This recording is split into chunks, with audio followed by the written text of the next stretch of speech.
Karen and I had been married for 6 years.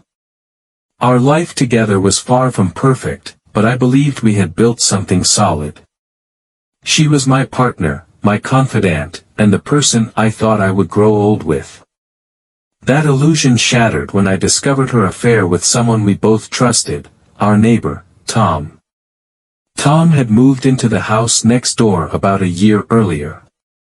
He was friendly, charming, and always willing to lend a hand.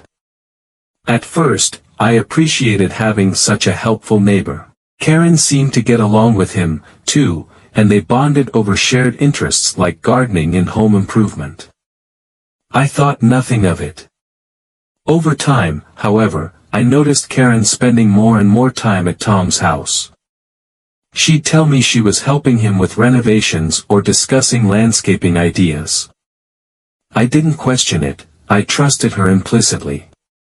But then the small inconsistencies started to add up. She began dressing up more often, even for casual errands. Her phone became a constant companion, and she'd guard it as if it held state secrets. Our conversations grew shorter, and she seemed distant, as though her mind was elsewhere. My gut told me something was wrong, but I didn't want to believe it. One evening, I decided to test my suspicions. Karen told me she was heading to Tom's house to discuss a project. "I'll be back in an hour," she said, kissing me on the cheek before leaving. I waited for a few minutes before following her.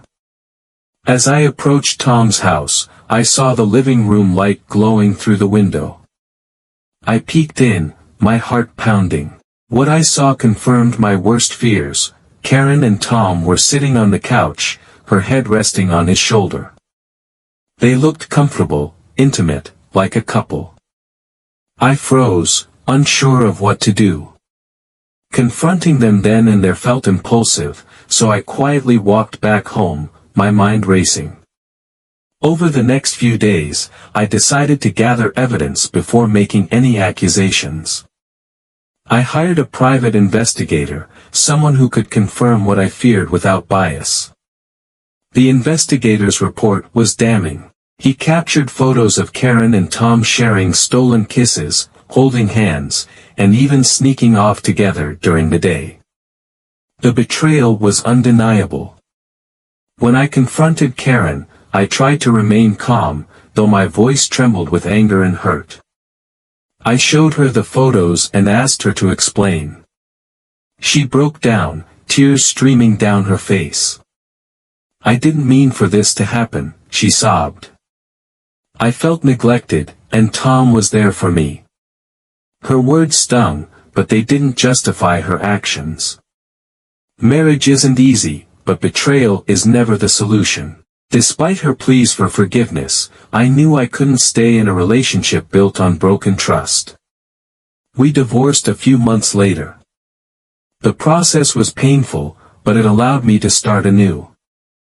I sold our house, moved to a new neighborhood, and focused on rebuilding my life. Though the experience left scars, it also taught me the importance of self-respect and setting boundaries. Karen's betrayal was her choice, not a reflection of my worth.